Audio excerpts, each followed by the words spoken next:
You can use the match function to search for a specified item in a range of cells and then return the relative position of that item in the range. Let's see this example.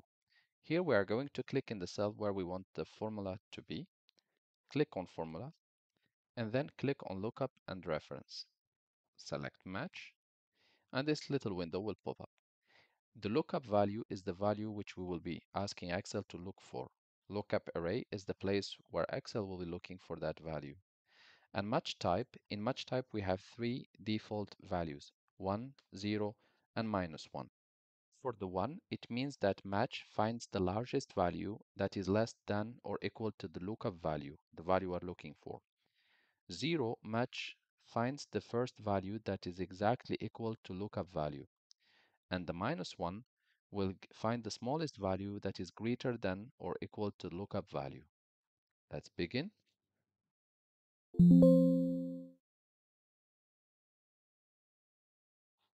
Quotation marks, and put the name or the value you are looking for, and again quotation marks.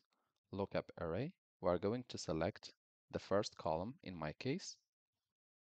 We can do the selection using the mouse.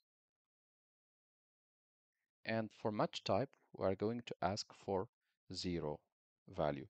You can go ahead and choose 1 or -1 or 0 depending on your need. And once done, hit OK. And here it shows that Alex has the position the second. And in case you sort your data in the way you want, you will see that the number will be automatically updated.